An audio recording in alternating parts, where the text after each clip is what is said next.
Hi, இன்றைக்கி நம்ம சுண்டைக்காயை வச்சு ஒரு துவையல், சட்னி, சம்மந்தி பொடி என்ன வேணாலும் சொல்லலாம். ஒரு 2 டிப்ஸும் இது கூட இருக்குது. டேஸ்ட்டும் டிஃப்ரெண்ட்டாக இருக்கும். நம்ம சாப்பாட்டுக்கு வெறுமனையும் இது பெரட்டி சாப்பிட்லாம். தயிர் சாப்பாட்டுக்கு இது 2-3 நாள் வச்சாலும் கேடு வராது.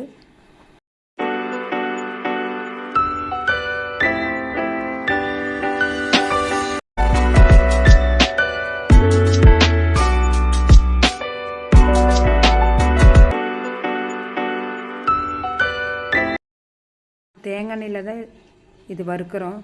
சுண்டைக்காய் தேங்காய் எண்ணெயில் வறுத்தா கொஞ்சம் கூடி கசப்பே இருக்காது, நல்லா டேஸ்ட்டாக இருக்கும். வறுக்கிறது தான் இந்த சட்னியோட டேஸ்ட்டே இருக்குது.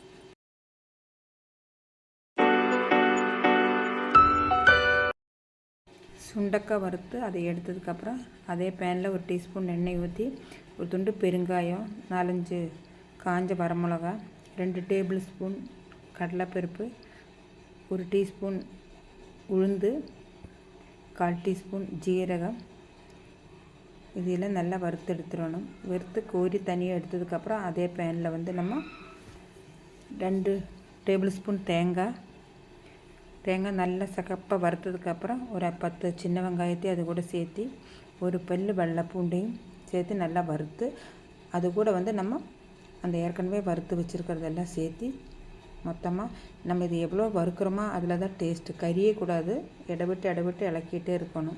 தேவையான அளவுக்கு உப்பும் போட்டு, இதுக்கு வேணுங்கிற அளவு ஒரு நெல்லிக்காய் அளவு நம்ம புளி இது கூட சேர்த்து 2 கிளறி விட்டு நம்ம சூடானதுக்கப்புறம் நம்ம இதை அரைச்சி எடுத்துடணும். அரைக்கும்போது தண்ணி சுத்தமாக சேர்த்தாமல் நம்ம இதை அரைக்கணும். இது கருவேப்பிலை போடுறதுக்கு மறந்தனால திருப்பி நம்ம கருவேப்பிலையே வறுத்து இது கூட நம்ம சேர்த்திட்டோம். தண்ணி ஊற்றாமல் ரொம்ப நெய்ஸ் இல்லாமல் ஓரளவுக்கு பருப்பருன்னு அரைச்சி எடுத்துடலாம். டேஸ்ட்டும் டிஃப்ரெண்ட்டாக இருக்குது. கண்டிப்பாக நீங்களும் இதை ஒரு முறை ட்ரை பண்ணுங்கள். இந்த வீடியோ உங்களுக்கு பிடிச்சிருந்தால் லைக் பண்ணுங்கள், ஷேர் பண்ணுங்கள், மறக்காமல் சப்ஸ்கிரைப் பண்ணுங்கள். தேங்க்யூ.